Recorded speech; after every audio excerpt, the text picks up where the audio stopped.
আসসালামু আলাইকুম, কেমন আছেন সবাই? আল্লাহর অশেষ রহমতে আমিও ভালো আছি। আজকে শেয়ার করব একদম হোটেল স্টাইলে দেশি মুরগি দিয়ে মুগ ডালের ঘন্ট। আশা করি রেসিপিটি ভালো লাগবে। একটি লাইক দিয়ে সম্পূর্ণ ভিডিওটি দেখে নেবেন। রেসিপিটি করার জন্য একটি হাঁড়িতে 4 টেবিল চামচ সয়াবিন তেল দিয়ে দিয়েছি। আপনারা চাইলে এখানে সরিষার তেলও ব্যবহার করতে পারবেন।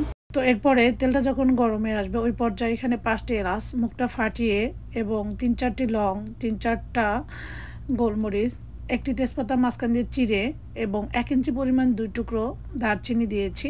দিয়ে 30 সেকেন্ড ভেজে এখানে খুব বড় সাইজের একটি পেঁয়াজ গোল গোল স্লাইস করে কেটে 3-4 মিনিটের জন্য ঢাকনা দিয়ে ঢেকে ভেজে নিয়েছি। এতে করে পেঁয়াজটা খুব দ্রুত সফট হয়ে আসে। তো ঢাকনা উঠিয়ে এখন আমি পেঁয়াজটাকে একদম হালকা লাল লাল করে ভেজে নিয়েছি। তো এই পর্যায়ে এখানে একটি দেশি মুরগি হাড় চর্বি সহই কেটে ধুয়ে পরিষ্কার করে পানিটাকে ঝরিয়ে নিয়েছি।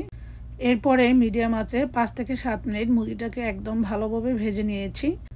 তো এখন আমি শুকনো মশলা ব্যবহার করব। এখানে হাফ চা চামচ হলুদের গুঁড়া, হাফ চা চামচ ধনিয়া গুঁড়া, 1 চা চামচ লাল মরিচের গুঁড়া, হাফ চা চামচ কাঁচা জিরার গুঁড়া এবং দিয়েছি হাফ চা চামচ গরম মশলার গুঁড়া, যেটা আমার ঘরে তৈরি করা ছিল। এখানে জয়ফল, জয়ত্রী সহ সব রকমের মশলাই ছিল।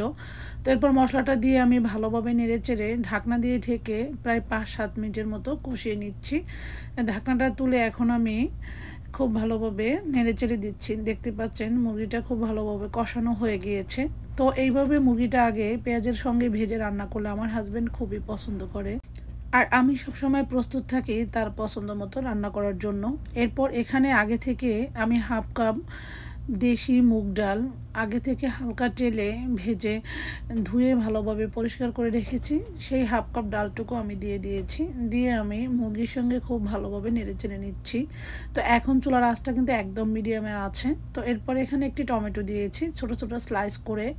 এরপরে আবারও নেড়ে চেড়ে মিশিয়ে নিচ্ছি। তো টমেটো থেকেও বেশ কিছু পানি বের হবে। তো এই পানির মধ্যে আমি একদম মিডিয়াম আঁচে ডালটাকে 5-7 মিনিট কষিয়ে নিয়েছি। এতে করে ডালের মধ্যে কাঁচা গন্ধটা চলে যাবে এবং সব রকমের মশলার ফ্লেভারটাও ডালের ভিতর ঢুকবে, ফলে রান্নার পরে সেই ডালটা খেতে অনেক বেশি টেস্টি হবে। এরপরে আমি এখানে 2 কাপ ফুটন্ত গরম পানি দিয়ে দিয়েছি। যে কোনো মাংস রান্নায় মাংস কষানোর পরে ঠান্ডা পানি না দিয়ে ফুটন্ত গরম পানিটা দিয়ে দেওয়ার চেষ্টা করবেন। এতে করে মাংসটা রান্নার পরে অনেক বেশি টেস্টি হয় এবং পানসে পানসে ভাব থাকে না।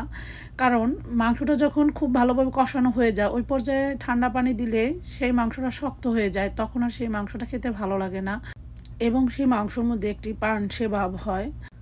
এরপরে ঢাকনা দিয়ে ঢেকে চুলার আঁচ একদম মিডিয়ামে রেখে মুগ ডাল এবং মাংসটাকে পারফেক্টলি সেদ্ধ করে নিয়েছি এবং আমি আপনাদেরকে চেক করে দেখিয়েছি। মানে ডালটা একদম গলেও যাবে না এবং একদম আস্তে আস্তে থাকবে। এই পদ্ধতিতেই কিন্তু রেস্টুরেন্টে এই মুগ ডালের রেসিপিটা করে থাকে। আমি সেই সেম রেসিপিতে মুগ ডালের রেসিপিটা করে দেখিয়েছি। তো এরপরে সব শেষে এখানে আমি দিয়েছি 3টা কাঁচামরিচ সুঘ্রাণের জন্য এবং 1 টেবিল চামচ পেঁয়াজের বেরেস্তা এবং দিয়েছি 1 চা চামচ ভাজা জিরার গুঁড়া, যেটা কিনা আমি ইনস্ট্যান্ট করেছি।